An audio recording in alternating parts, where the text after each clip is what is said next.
Hello there, and as usual, I'm Aaron from UncleSte Gamers, and welcome. So today we're in Space Engineers to have a look at another one of my overly complicated designs. Now this time it's a weapon system, and it's not just any weapon system, it's the idea of something that can fire rockets from these skeets at both sides. Now it's a really basic sort of design, but then I overcomplicated it. So we've got gravity to launch these rocket pods, and on here this is where we started to get a little bit complicated. We've got pistons and different things to rotate different parts, and I'll explain that. And then down here we have a 3D printing sort of warehouse. Now, since this is a prototype, this was the stage I got to before I gave up on it because it was just, there was too much going on. So the idea is these act as ramrods feeding in the missile after it's been 3D printed into the chamber. The chamber then loads it up and loads it on to the missile platform up above. So let's give it a little bit of a whirl and just see how complicated this is. Now, this is my favorite part of the whole creation.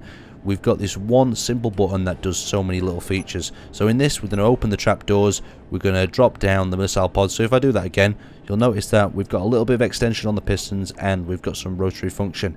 Now if we hit number 3, we should bring up our missile pods that will lock into position like so. We'll release them from the landing gears and we'll release that back down. Now the actual missile system goes into a tilt sort of mode here, ready to fire.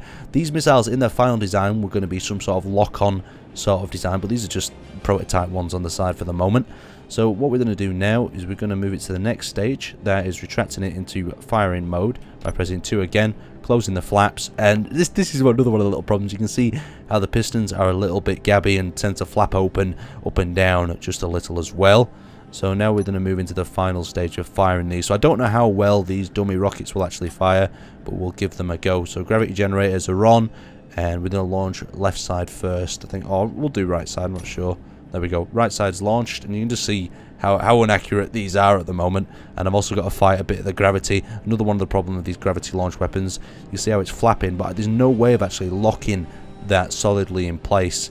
So there we go, we'll launch the second one. And there we go, away. Maybe some more gyroscopes or something will sort it out. And then all we have to do now is activate the doors again into loading position and load a second rocket up through the chute. But we've not actually loaded another one, so we'd have to do that another time. So if you ever want your ship to do a lot of functions at once and you're sick of adding loads of things to the menu here, this is just a quick tip.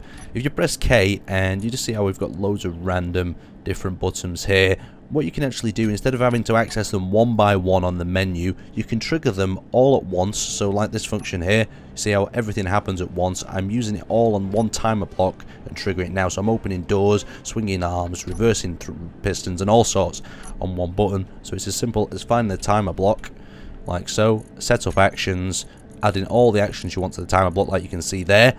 And then once you're back on this menu, all you have to do is find your timer block. So if we go G, we find the timer block there, we drop it down on the menu, and we can just start the trigger now option. And trigger now will trigger all the settings all at once, so it saves you pressing loads of buttons on the tab below. Just something to take into consideration. So you're probably wondering where I would use such a system. Well, I was thinking using a system like this on some sort of base where I've got the resources to produce these missiles over and over again, and these wouldn't just be a simple missile, they'd be a basically guided one that would lock onto the target and then neutralize it from a distance like you've seen me build before, but these ones just seem to fit the tube. Now, one thing that the round blocks do make very nicely, I've noticed, is very good torpedoes, but then as soon as you actually start sticking warheads or other things in, it breaks the shape and they just look ugly once again, and making them any bigger than this makes them look really square and just not torpedo like. But that's something else for you to consider and need to think about as well. But today I just thought I'd actually show you this contraption. It's a little bit crazy and it's a little bit overly complicated, but hopefully it inspires you and gives you some ideas and some of the systems you can build in the future. Anyway, I'd like to thank you guys for watching, and I'll see you next time.